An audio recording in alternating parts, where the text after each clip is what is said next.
que Dieu te demande, oh, chandelier de Nevers, que Dieu te demande, qu'est-ce que Dieu te demande après t'avoir sauvé? L'amour. L'amour de qui? L'amour de Dieu. L'amour de notre prochain. Aimer Dieu Aimer notre prochain. et aimer son prochain. Parce que Dieu t'a aimé le premier. C'est dans quel texte? Dieu t'a aimé le premier.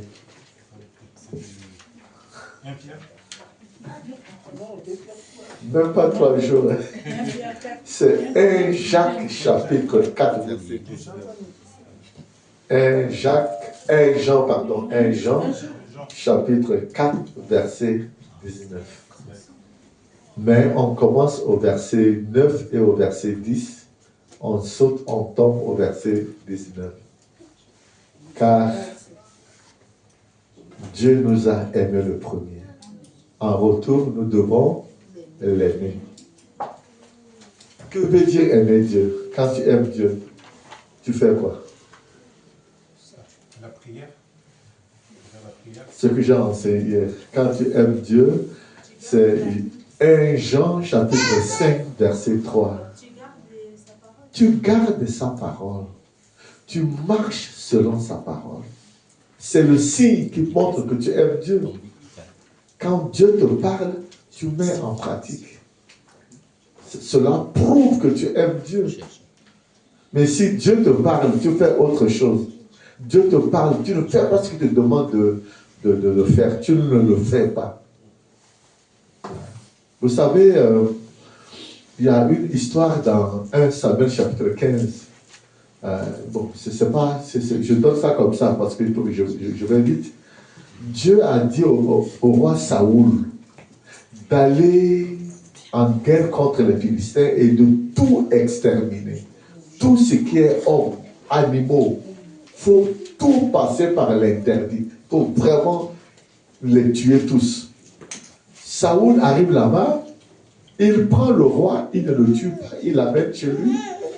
Il prend les meilleures vaches, les meilleurs bœufs, les meilleurs moutons. Il dit qu'il vient pour le sacrifier à Dieu. Quand Dieu dit tu tues, tu gardes ça, tu dis tu viens pour donner à Dieu. C'est comme ça que le prophète Samuel dira au roi Saoul, l'obéissance vaut mieux que le sacrifice. Quand tu aimes Dieu, tu lui obéis. Tu fais sa volonté. Et cela a coûté la vie de Jésus. Ma nourriture est de faire la volonté de celui qui m'a envoyé. Jésus a aimé Dieu et est allé jusqu'à la croix, mourir à la croix, parce qu'il aime son Dieu, son Père. Quand tu aimes Dieu, tu donnes ta vie à Dieu. Ta vie ne t'appartient plus jamais.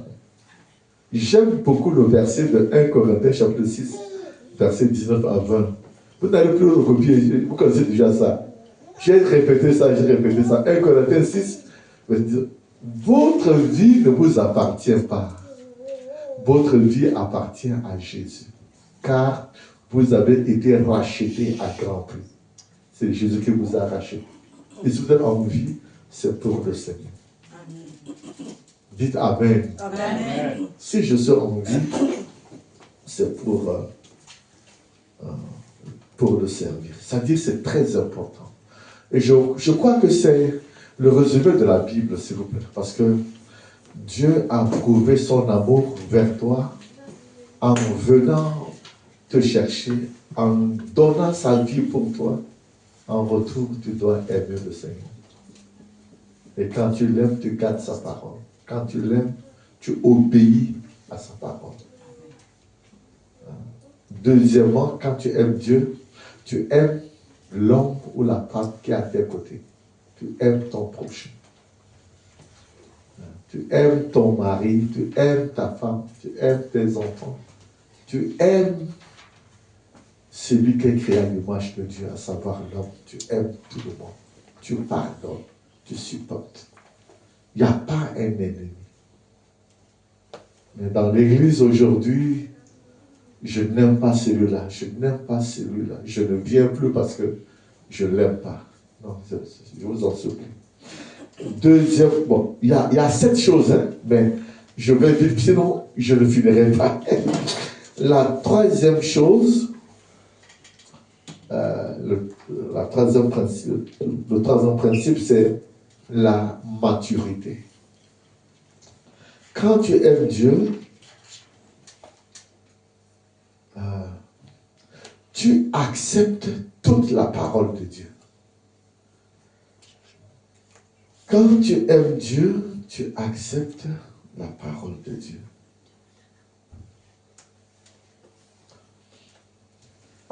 Nous lisons Hébreux chapitre 5, verset 11. Verset 11 à 14, je lis ça rapidement. Nous avons beaucoup à vous dire là-dessus. Et des choses difficiles à expliquer. Parce que vous êtes devenus lents à comprendre. Vous, en effet, qui depuis longtemps deviez être des maîtres. Vous deviez être des maîtres. Donc des gens qu'on a enseignés et qui sont capables d'enseigner d'autres personnes. Si on t'enseigne, et toi, à ton tour, tu n'enseignes pas à un autre, il y a un problème. Donc, tu n'es pas mûr. Tu ne grandis pas. Or, nous sommes tous africains ici. Il n'y a même pas un blanc bleu de nous. Nous sommes tous africains. Vous savez, en Afrique, les papas, le soir, donnent des contes, racontent des contes aux enfants. À un moment donné, l'enfant qui a écouté le conte de son père, à un moment donné, il dit, je vais vous raconter un autre conte. Et il dit le même conte que son père l'a raconté. Et il dit à tout le monde. Et papa, son père le complète. Tu as oublié cette partie-là. C'est comme ça qu'on apprend au village. Ce qu'on t'a donné, ce qu'on t'a communiqué, ce que tu connais, tu transmets à d'autres personnes. Malheureusement, ceux qui devront être des maîtres, c'est-à-dire des gens qui enseignent les autres, vous n'enseignez pas. Même à la maison, vous n'enseignez pas vos enfants. Vous ne parlez même pas de Dieu dans la maison. C'est ce qu'on verra demain. Donc, vous avez encore besoin qu'on vous enseigne les premiers rudiments des oracles de Dieu. Vous en êtes venus à avoir besoin du lait et non de la nourriture solide. Si on continue à te donner du lait, mais tu ne grandiras pas. Il faut que tu manges. Quelle église, 1 an, 2 ans, 3 ans, on ne peut qu'enseigner du lait. Parce que le pasteur a peur de dire la vérité. On dit la vérité, les gens vont partir. Quand on dit, laisse ça, ah non, tu me fais pression. Non, tu grondes sur moi. Mais qu'est-ce qu'on peut faire finalement? Si on vous donne du lait, comme je l'ai dit la fois passée, on va vous chercher le plus souvent pour vous amener à l'église. Si on ne vient pas, vous ne venez plus. Mais là, vous êtes des bébés. C'est le bébé qu'on amène à l'école. Mais à un moment donné, celui qui est au collège, va venir à l'école lui-même. On ne peut pas toujours le porter pour l'amener à l'école. Il peut maintenant aller prendre un bus et aller à l'école. Et là, le papa ou la maman seront fatigués si, par exemple, à 20 ans ou à 15 ans, on continue à te porter. Je vous dis une histoire qui va vous faire rire. J'ai 9 enfants, je vous en supplie. Et j'aimais beaucoup mes enfants, je les lavais, je les portais, je les amenais à l'école. Je vous dis la vérité. La dernière fille, elle aujourd'hui, elle est en terminale D. Un jour, elle me dit, papa ne me lave plus, je vais me laver moi-même. J'ai pleuré. Elle dit, ah, je suis libéré. Imaginez-vous, elle est à la douche, tu viens, c'est qui ça? Mais pourtant, hier c'est moi qui l'a lavé. Mais à un moment donné, elle dit non, hey, je suis ici, personne ne vient. Parce que la personne a grandi. Amen. Amen. On ne peut pas toujours te laver quand même. Non, s'il vous plaît. On ne peut pas continuer à te prendre par la main pour te conduire. À un moment donné, tu dois marcher toi-même. Dans la Bible, ce qui m'a beaucoup touché, c'est l'aveugle né. Il y a un aveugle qui est né aveugle. Là, c'est Jean 9. Et vous savez, quand je venais avec maman Lydie, c'est son prénom, hein, c'est maman Lydie. Quand je venais avec maman Lydie, elle conduisait. Je voyais un homme blanc mais qui est aveugle. Et c'est sa femme qui le tient par la main. Mais il le tient par la main gauche, au main droite. Il a un bâton et au bout du bâton, c'est une boule mais qui roule. Bon, ça, c'est pour faire quoi? C'est pour diriger. Oui, c'est pour diriger. Sentir l'obstacle. Sentir l'obstacle. Parfois, il y a un trou, il sent qu'il y a un trou devant lui. Quand il y a un escalier, il sait qu'il y a l'escalier. Mais c'est le bâton là qui le conduit. Parce qu'il est aveugle. Mais au moment où Jésus a fait de la boue, a mis sur ses yeux et qui a dit, va à Siloé, va te laver et tu seras pur. Je vous dis, la première des choses, quand ses yeux ont été ouverts, c'est le bâton qu'il a jeté. Il n'en a plus besoin. Mais à quand on va toujours te conduire? À quand tu vas toujours s'appuyer sur les gens pour servir le Seigneur? Compter sur les gens pour servir le Seigneur. Jette le bâton. Parce que quand tu tiens toujours le bâton, tu ne verras pas la gloire de Dieu. Il y a des choses que tu ne verras pas. Tes yeux sont ouverts, jette le bâton. Laisse l'appui. Qu'est-ce que le bâton peut te faire maintenant quand tu vois déjà bien? Quand tu connais déjà le Seigneur, tu connais l'amour de Dieu. Dieu m'a aimé, il a donné son Fils. Quel amour! Je laisse le bâton. Toi, tu ne viens pas, moi je viendrai. Car ma vie ne dépend plus d'une personne, elle dépend de celui qui m'a appelé. Même si les autres ne viennent pas, moi, je viendrai. Parce que je connais déjà. Mes yeux sont déjà ouverts. Ah, il y a des histoires dans la Bible qui me touchent particulièrement. Il a jeté le bâton. Il a jeté le bâton. Donc, si je vous en prie, quand vous êtes toujours au lait, vous êtes des bébés. Quiconque, verset 13, or quiconque en est au lait n'a pas l'expérience de la parole de nourriture solide. Or quiconque en est au lait n'a pas l'expérience de la parole de justice, car il est un enfant. Mais la nourriture solide est pour les hommes frères. Un homme frère, c'est un homme mature qui est déjà arrivé à la perfection.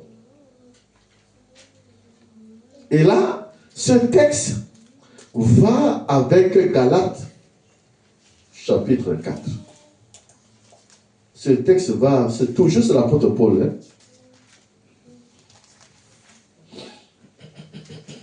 Galates chapitre 1, il dit, or, aussi longtemps que l'héritier est enfant, je dis qu'il ne diffère en rien d'un esclave, quoi qu'il soit le maître de tout. Quand tu n'arrives pas à la maturité, tu n'es pas maître de tout. Tu n'es pas héritier. Vous savez, quand quelqu'un, son père est riche, mais quand il est enfant, on ne lui donne pas la responsabilité de gérer les biens de son père. Même s'il veut manger, même s'il a la voiture, il ne touchera pas la voiture. Parce qu'il est bébé. C'est le tuteur. C'est celui que la justice l'a rendu responsable. C'est lui qui va se réjouir de ce qui t'appartient parce que tu es bébé. Il y a des choses que Dieu ne peut pas te confier si tu es bébé. Il y a des postes élevés dans ce pays-là. Est-ce que vous savez que pour confier la primature, premier ministre à Joseph, il est bébé? Dieu ne lui confiera pas l'Égypte. Non. Que tu sois mature. Tu connais le bien et le mal. Tu connais ça, c'est le péché, je ne le ferai pas. Là, c'est je désobéis à mon Dieu. Mais vous voulez que Dieu vous élève, mais vous êtes bébé. Dieu n'élève pas un bébé. Parce que vous savez, je vous dis la vérité. Parfois, Dieu pleure pour vous. Il veut se glorifier dans votre vie en vous élevant. Mais vous n'avez pas la maturité. Parce que, imaginez-vous, vous que je vois là, Dieu vous donne 10 000 euros par mois. Avec voiture. Avec jet privé. Vous ne venez jamais à l'église. Est-ce que vous aurez le temps de venir? Donc on vous donne seulement les 1000 euros, les 500 euros, vous tournez avec ça. Malgré que vous n'avez rien, mais vous n'aimez pas Dieu aussi. Je vous en supplie, être élevé, beaucoup d'argent, et aimer Dieu, tu es appelé. Amen. Je veux te dire la vérité. Il y a des blanches, il y a des gens, il y a des cercles. Il y a un milieu où quand il y a beaucoup d'argent là, il y a des milieux pour ça. Il y a des endroits pour ça. Les gens ne touchent pas comme le touchent. Une manière de parler, une manière de faire. Tu vas dire, mais je regrette mon mari, je regrette ma femme. Si je savais que je ne la prenais pas. Non, s'il vous plaît, Dieu. Quand tu es enfant, tu es comme un esclave. Ce qui t'appartient, tu ne peux pas gérer ça. Dieu ne te donne pas à gérer ça. Dieu attend que tu arrives à la maturité. Parce que déjà tu es enfant, tu es désobéissant. Mais comment tu seras mature? Comment Dieu peut te conduire de grandes choses? Ce qui fait que je vous en supplie, les chrétiens,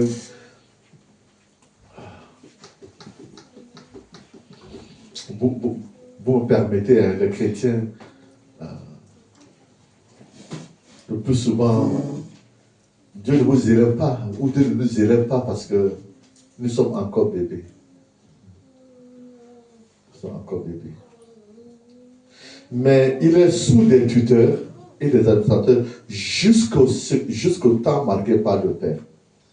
Nous aussi, de la même manière, lorsque nous étions enfants, nous étions sous l'esclavage du rudiment du monde. Mais lorsque le temps a été accompli, Dieu a envoyé son Fils, né d'une femme, né sous la loi, afin qu'il nous racheta ceux qui étaient sous la loi et que nous reçussions l'adoption. Parce que vous êtes fils, Dieu vous a envoyé dans vos cœurs l'esprit de son Fils, lequel crie Abba Père. Donc quand tu deviens mature, Dieu te donne son esprit. Dès que tu as cet esprit, tu es mature. Tu arrives à la maturité.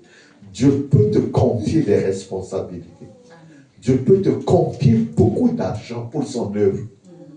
Parce que vous savez, tout ce que Dieu nous fait, c'est une évangélisation. C'est pour que les gens voient et qu'ils sachent que celui-là appartient à Dieu. Amen. Mais si Dieu ne te confie pas des choses, parfois on se moque de toi. Tu dis que tu es chrétien, mais qu'est-ce que Dieu te fait? Qu'est-ce que Dieu te donne même? Tu n'as rien. Et c'est ça qui fait du mal. Tu chantes bien, tu pries bien, tu fais bien, mais en rentrant, maintenant tu attends un bus. Papa. Amen. Toujours découvert. Ton compte, il faut... Parfois tu pêches même, parce qu'il faut mentir par-ci, il faut tromper par-ci, par-là, il faut mentir par-ci, par-là. Jusqu'à quand tu cesseras de mentir pour avoir de l'argent? Même entre les de la force, il faut toujours mentir pour en avoir. Amen. Quand tu seras... Parce que quand Dieu t'élève, tu arrives à la maturité. Tu arrives à l'abondance. Quand je vois, vous savez, je vous dis la vérité, j'ai à cœur beaucoup de choses. Vous arrivez, les Noirs arrivent ici en France. Vous restez seulement au niveau de ramasser les choses que même les Blancs ne mangent pas. C'est ça que vous ramassez pour manger. C'est pas bien, franchement. Quand vous aimez Dieu, Dieu vous élève. Amen. Parfois vous donnez même au Blanc. Parfois il vous respecte. Tu es considéré. vous en supplie, aimez le Seigneur. Laissez, vous savez, la parole de Dieu est comme une nourriture. Quand on dit lait, nourriture solide, ça veut dire quoi? Quand tu ne manges pas, mais tu deviens maigre, tu faiblis, tu n'as pas la force si tu ne manges pas. N'est-ce pas? De même, si tu ne manges pas la parole de Dieu, tu es squelettique, tu es faible. En esprit, tu es chétif. Tu es faible parce que tu ne manges pas la parole de Dieu. Mais quand tu manges la nourriture, tu gracies. Là, c'est la chair. Mais il faut que ton esprit grandisse. Plus que ta chair. Parce que plus c'est ta chair qui grandit, c'est le péché qui arrive, c'est la connexion, tu ne lâches pas. C'est dormir, c'est quereller, c'est faire n'importe quoi. Parce que c'est ta chair qui grandit. Mais quand c'est ton esprit, tu manges la parole de Dieu, ton esprit grandit, mais il y a des choses que tu ne feras plus. Je ne le ferai pas. Parce que tu as déjà grandi par rapport à la parole de Dieu. Donc, beaucoup sont des enfants, bien qu'ils soient âgés, mais en esprit, on n'est pas comme des petits enfants, parce qu'ils ne mangent pas beaucoup la parole. Par exemple, qui parmi vous a lu la parole de Dieu ce matin, juste pour arriver ici? Personne. C'est ça. Plus vous mangez la nourriture, plus vos corps grandissent. Plus vous mangez la parole de Dieu, plus vous grandissez en esprit. Et tu arrives à la maturité. Bien que tu es petit. Kenan, tu es petit. Tu as la parole. Même les vieux te respectent. Amen. Parce qu'ils ne feront pas ton erreur. Celui qui marche selon la parole de Dieu est irréprochable, est inattaquable. Personne ne peut l'attaquer. Parce qu'il marche selon la parole. C'est tout. Par exemple, si tu sais conduire, tu ne feras pas d'accident. Mais qui va te reprocher quand tu conduis bien? Non, la police va te dire bravo, allez-y, monsieur. C'est vous qui avez raison, allez-y. Donc, quand tu connais la parole de Dieu, je vous dis, personne ne te reprochera. Parce que tu connais la parole de Dieu, même si tu es petit. Mais quand tu es grand, tu ne connais pas la parole de Dieu, on te reproche. Donc, je vous en supplie, ne restez pas au niveau du lait. Parce que Dieu veut vous confier des responsabilités. Dieu veut vous confier des gens à gérer. Ne restez pas au niveau du lait, s'il vous plaît. Sinon, vous ne grandirez pas. Maintenant, je reviens maintenant à mon texte de base. Prenons Éphésiens. Donc, Galates, on continue. Après Galates, c'est Éphésiens. Toujours, c'est l'apôtre Paul qui parle. Éphésiens, au chapitre 4, le verset 11. Donc, Dieu a donné les uns comme apôtres, les autres comme prophètes, les autres comme évangélistes, les autres comme pasteurs et docteurs. Pourquoi Dieu donne des pasteurs? Pourquoi Dieu donne des serviteurs de Dieu? C'est pour vous enseigner la parole. Et le mot qui a été utilisé, c'est pour le perfectionnement. C'est-à-dire, vous amener à grandir. Vous amener à être meilleur, à être propre. Perfectionner, c'est poursuivre et atteindre un état moral convenable à la gloire de Dieu. C'est la perfection, c'est que ce qui est mauvais, tu amènes à être bien. Pasteur, j'ai peur, je vous en supplie. C'est-à-dire, quelqu'un qui ne connaît pas Dieu, quelqu'un qui est dans l'adultère, quelqu'un qui prend l'alcool, quelqu'un qui fume, par la parole de Dieu, tu l'amènes à tout abandonner et à la fin, il ne fume plus, il n'est plus dans l'adultère, il ne prend plus l'alcool, il est irréprochable. C'est ça le travail de la parole de Dieu. Si vous enseignez et que les gens acceptent, cette parole les transforme. Je vous dis, dans mon église, il y a une sœur qui a témoigné. Si son mari ne vient pas à la maison, si son mari ne rentre pas, elle ne doit pas l'appeler pour dire où es-tu? Tu es où? Si la femme appelle, quand il va revenir, c'est pour la taper d'abord. Pourquoi tu m'as appelé? Pourquoi tu me contrôles? Sorcière. Il tape. Mais aujourd'hui, ce frère s'est converti. Il est maintenant dans l'église. Et maintenant, sa femme l'appelle. Il dit, chérie, tu es où? J'avais réunion, j'ai oublié de t'appeler. J'arrive, s'il te plaît. Et la femme dit, ah, la parole de Dieu là est bien. Amen. Mon mari, il n'est pas là, tu l'appelles. Laisse-le rentrer lui-même. Tu l'appelles, il va te taper. Mais maintenant, par la parole de Dieu, il a tout laissé. Maintenant, il appelle sa femme chérie, l'argent. C'est la femme qui gère ça. Oh, son argent était son argent. La femme ne voyait pas ça. Aujourd'hui, ils ont un couple harmonieux, un couple béni.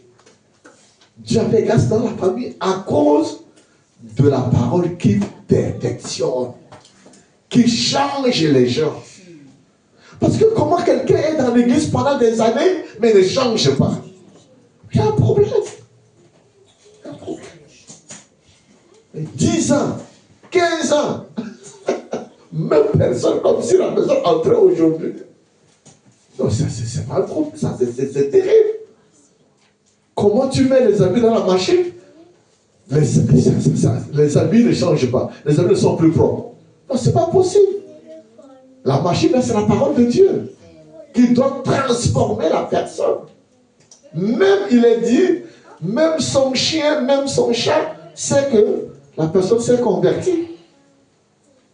Parce que le chat saura que mon patron a changé. Toi qui tapes le chien, toi qui tapes le chat, dès que tu donnes ta vie à Jésus, Jésus change ta vie. Jésus change ta vie. C'est ça. Comment venir à Dieu depuis des années et ta vie ne change pas? Ça pose un problème. Ça pose un problème. S'il vient pour la parole qui s'asseye, asseyez-vous s'il vous plaît. Il y a de la place pour tout le monde. Je vous en supplie. Merci beaucoup. Oui, bonjour. Bonjour. Soyez le bienvenu. Nous disons que quand quelqu'un ne mange pas, il ne mange pas. La personne ne mange pas. Vous donnez à manger, il dit qu'il ne mange pas. Pendant des jours, il va maigrir. Il va faiblir. Et il peut mourir. Il faut que nous mangions pour pouvoir grandir. Et de même, avec Dieu, il faut que tu écoutes la parole de Dieu comme si c'était de la nourriture. Tu acceptes la parole, tu la manges, elle va te changer. Elle va te transformer. La parole de Dieu. Jamais, Ésaïe a dit dans Ésaïe 53, il a dit, la parole de Dieu ne sort pas sans pour autant transformer quelqu'un. Quand elle sort, elle transforme quelqu'un. Amen. Amen. La parole de Dieu édifie. Édifie quelqu'un. Ça dit édifie, ça veut dire que ça construit quelqu'un. C'est l'image d'un bâtiment. Un édifice. Un édifice, c'est une maison. Vous savez, quand une maison n'est pas finie, est-ce que quelqu'un peut habiter la maison? Si elle n'est pas finie, qui peut habiter la maison? Si une maison n'est pas finie, et qui n'est jamais finie. Et ce sont des voyous qui vont habiter ça. Ce sont des drogués qui vont habiter ça. Ce sont des serpents, des animaux féroces qui vont habiter ça. Naturellement. Si vous voyez un endroit où toutes les maisons ne sont jamais finies, n'empruntez pas ça la nuit. C'est là où des mauvaises personnes se réfugient la nuit. Mais quand ta maison n'est pas finie, mais comment tu veux que Dieu envoie des gens pour y demeurer. Comment les gens vont venir demeurer avec toi? Comment Dieu va te bénir si ta maison n'est jamais finie? Ta vie n'est jamais finie.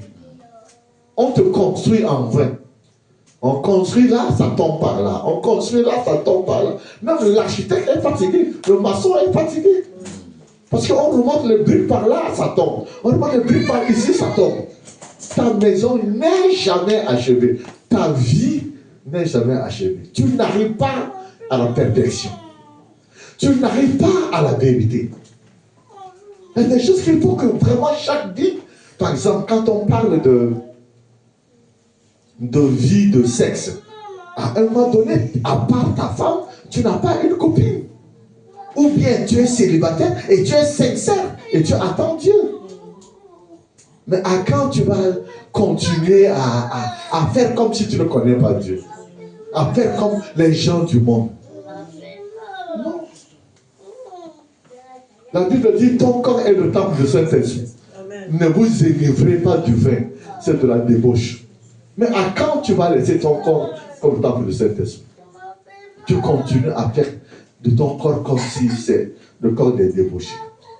Donc je vous en supplie, à un moment donné, il faut arriver à l'état d'un homme mûr ou d'une femme mûre, qui est déjà grand, qui ne peut pas continuer les mêmes vies. Les mêmes vies. Je vais vite pour arriver à l'essentiel.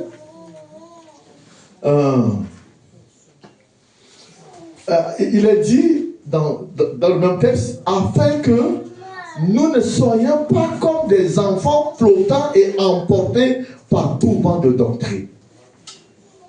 Imaginez-vous, quand tu es enfant, on te dit d'aller comme ça, tu vas comme ça. On te dit d'aller comme ça, tu vas comme ça. Mais à un moment donné, quand tu es adulte, on ne peut plus te conduire comme tu veux. Non. Il faut aller à la direction que tu connais. Que cette voie-là m'amène au salut, m'amène à la vie normale. Ne soyez pas comme des enfants basculés de tout vent.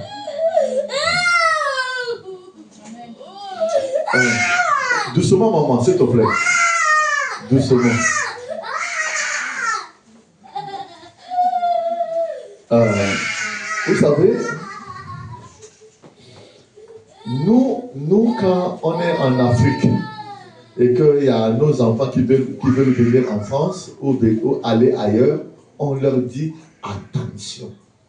N'allez pas dans n'importe quelle église. Attention.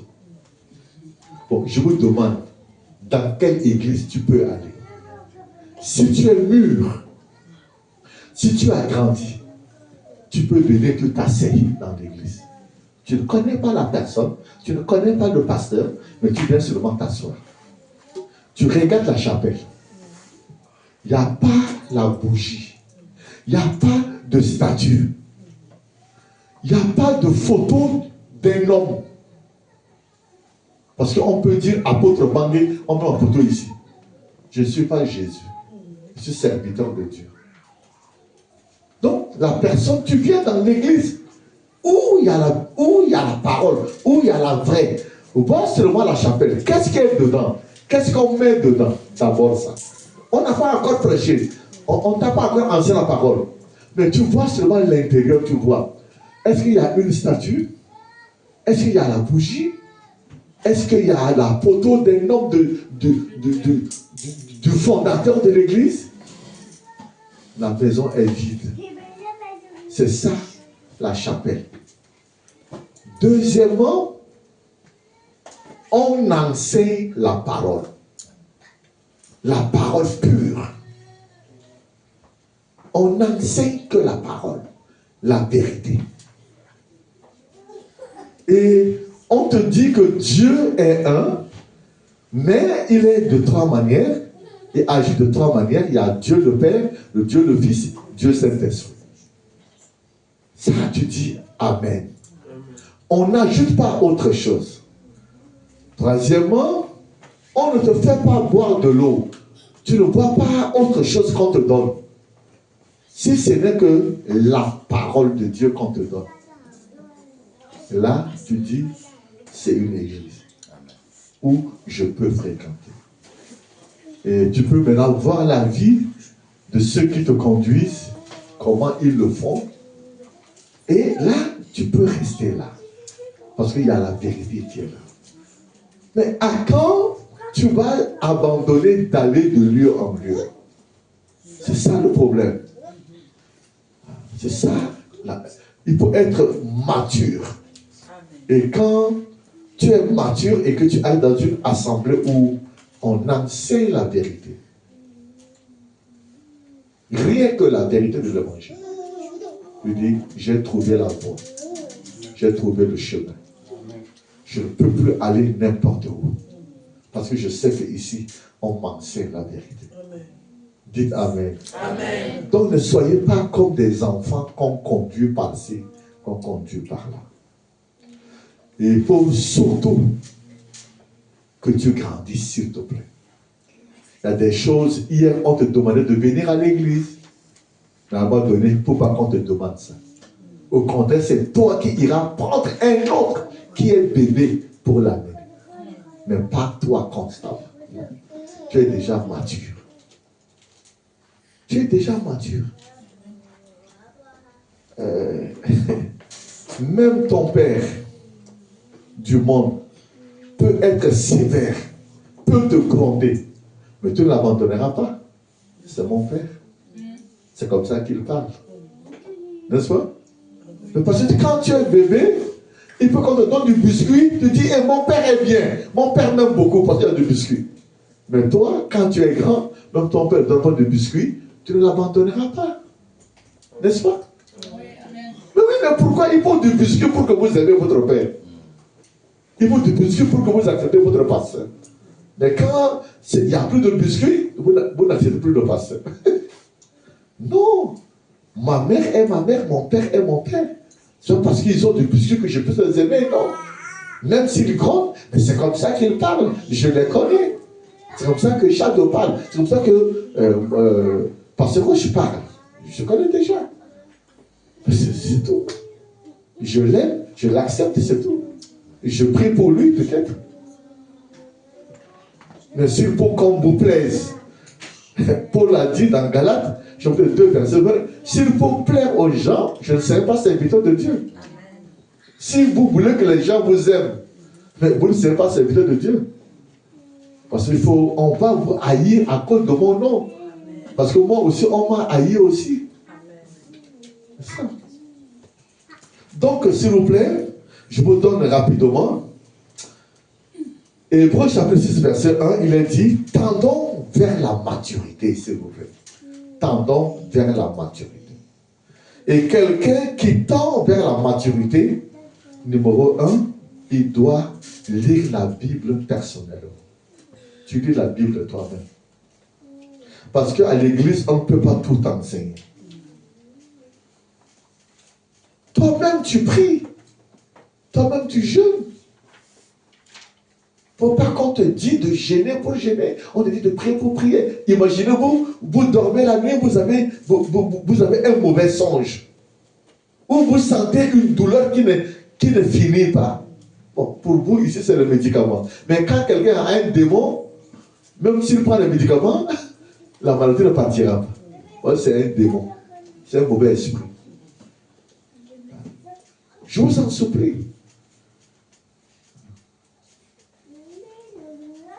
Donc, celui qui tend vers la maturité, vraiment lit la Bible. Même si tu n'as pas le temps, mets dans ton appareil la partie audible de la Bible. Hein? Tu peux te laver, mais ça parle. Jean chapitre 5, Jean verset 10, Jean chapitre 6, il dit ça, tu suis ça, tu suis ça. Même tu conduis, tu mets la Bible vocale et tu suis ça. Amen, amen. C'est ça. Mais jamais du matin au soir, tu ne lis même pas la Bible. Même un mois, la Bible comme ça, tu ne lis pas. Or, les théologiens ont dit, Bible sale, chrétien propre. Bible propre, chrétien sale. Parce que tu ne la touches jamais. Vous savez, il y a un pasteur qui a été invité par un couple. C'est comme vous m'invitez chez vous. À table, vous avez préparé une enveloppe pour me donner. Une enveloppe de beaucoup d'argent. Mais quand madame servait, le mari aussi servait, moi j'ai pris l'enveloppe que vous avez mis à côté, j'ai mis dans votre Bible et j'ai déposé. Et maintenant, quand j'ai fini de manger, quand j'ai fini de prier, pour rentrer, maintenant, vous cherchez, mais vous ne parlez pas. Vous cherchez, mais vous ne parlez pas. Vous cherchez, mais vous ne parlez pas. Et puis, vous m'avez accompagné. Maintenant, vous rentrez, la femme dit, je ne viens plus à l'église. Le pasteur, c'est un voleur. On a mis l'argent ici, c'est le pasteur qui a volé ça. Le pasteur, c'est un voleur. Et le mari dit, mais moi-même, je ne vais plus à l'église. Ils sont restés à la maison. 1 mois, 2 mois, 3 mois, à une cérémonie, le pasteur retrouve le couple et dit, ah, bien-aimé, pourquoi vous ne venez plus à l'église? La femme dit, je te verrai à la fin. Et à la fin, il dit, oui, madame, non, on a réservé une enveloppe pour vous, mais ce jour-là, c'est vous qui avez pris l'enveloppe pour partir avec. On devrait vous donner ça. Non, madame, quand vous serviez à table, j'ai arrangé à table, j'ai mis votre enveloppe dans la Bible qui est sur votre table. Donc ça fait 4 mois, ça fait 8 mois, vous n'avez jamais touché la Bible. Allez-y dans votre maison et ouvrez votre Bible. Ils sont partis, ils ont ouvert, l'enveloppe est dans la Bible. Oui, parce que vous ne lisez pas la Bible. C'est comme ça que vous voulez cacher l'argent à votre femme, mettez dans la Bible. Et comme elle ne lit pas la Bible, elle ne touchera pas à la Bible. Et quand vous voulez cacher votre argent, mettez dans la Bible. Personne ne va pas... Non. Il n'y a pas de dessin dedans, il n'y a pas de photo dedans, donc personne ne va pas lire ça. Et ils sont rentrés, ils ont ouvert, l'argent est dans la Bible. Ils ont demandé pardon au pasteur. Et le pasteur a compris que pourquoi il ne venait pas, parce qu'ils ont dit que le pasteur a volé l'argent. Or, il a mis dans la Bible, sur la grosse table. Ils ont toujours, et sur la table, ils mettent de côté la Bible. Et sur la table, ils mettent de côté la Bible. Ils n'ont jamais ouvert la Bible. Quand tu veux grandir, même s'il y a des épreuves, même s'il y a des problèmes, n'abandonne pas ton église. N'abandonne pas ton assemblée. Amen. Au contraire, le problème t'amène à grandir. Comme disaient les aéronautes, l'avion, pour monter, il faut attaquer le vent. Quand le vent vient comme ça, l'avion va contre le vent. Oh, il va s'envoler. Mais si l'avion va contre, s'il n'y a pas le vent, l'avion ne décollera pas. Il faut des épreuves pour que tu montes en dimension. Amen. Quand tu n'as pas, je vous dis la vérité, quand tu deviens mature, un problème devant toi, c'est une occasion pour l'élévation. Une occasion, Dieu veut t'amener à une autre dimension. À condition, si le problème vient à cause de ton péché, demande pardon. Mais si tu n'as rien fait et qu'on te combat, c'est pour t'amener à l'élévation. Amen. Là, reviens au jeûne et à la prière. Parce que si Jésus ne gênait pas, le diable ne l'amènera pas sur la montagne. Oui, c'est parce qu'il a gêné que Dieu l'a amené sur la montagne. C'est-à-dire, si tu ne jeûnes pas, Dieu ne t'amènera pas sur la hauteur. Tu resteras toujours en bas. Donc, accepte, même s'il y a des épreuves, même s'il y a des moments difficiles, même si tu ne travailles pas, même si tu n'as pas d'argent. Dieu dépasse l'argent. Amen. Ce sont des épreuves que Dieu t'amène pour qu'à la fin, Dieu te fasse grâce. Quand tu es à la maturité, au numéro 4, tu n'abandonneras jamais ton assemblée. Jamais du tout. Ça c'est dans Hébreu. N'abandonnez pas votre assemblée. Quand tu vas à la maturité, tu es patient. Tu ne te précipites pas. Quand ça n'arrive pas encore, tu attends. Quand ça n'arrive pas encore, il faut attendre. Ce n'est pas mauvais. Ne te précipite pas. Aie la maîtrise de soi. Quand tu as la maturité, tu ne réagis pas. Tu prends du temps pour écouter les gens. Amen. Les gens parlent, les gens parlent, les gens parlent. Tu vas clôturer après, tu vas parler après. Même si on t'accuse, même si on te dit des choses faussement, aie la maîtrise. Vous savez, même devant la justice, quand on t'accuse, tu commences à faire des bras, tu commences à te lever, tu t'asseyes. Cette personne-là, elle est suspecte. Elle n'est pas tranquille. C'est qu'elle est coupable. Devant les grands, devant les autorités, on t'accuse, on te parle. Tu es là calmement. Tu notes que des points essentiels. Tu prendras la parole après. La maîtrise de soi. Tu aimes et tu pardonnes les autres. Tu supportes les autres. Les faibles, tu les supportes. Tu les pardonnes. Même si tu n'as rien fait, on t'accuse, tu dis, j'accepte, je te demande pardon. Vous savez, même dans les couples, le mari peut t'accuser autrement, tu dis, je te demande pardon. J'accepte. Parce qu'il veut toujours avoir raison. Il y a des gens qui veulent toujours avoir raison. Donne-lui la raison. Tu es mature. C'est Dieu qui justifie. Au lieu de te justifier toi-même. Amen. Quand tu as la maturité, il y a un mot théologique qu'on appelle le contentement. Le contentement, c'est d'accepter ce que tu as aujourd'hui. Il y a des gens qui sont toujours insatisfaits. Dieu leur donne de l'argent ici, non, ce n'est pas beaucoup. Dieu te donne ici, non, ce n'est pas beaucoup. Non, non, je n'ai rien. Non, s'il te plaît. Accepte là ce que Dieu te donne aujourd'hui. Parce que plus tu veux en avoir, tu vas pécher. Amen. Car l'amour de l'argent est la racine de tous les maux. Accepte là où tu es. Vous savez, dans une église, il y avait un paralytique qui a gêné, qui a prié et qui est fatigué. Il dormait sous les bancs. Il y a un frère qui est venu, il gagne 5 millions, il a des véhicules, il dit c'est pas suffisant. Les 5 millions là, c'est pas suffisant. Les véhicules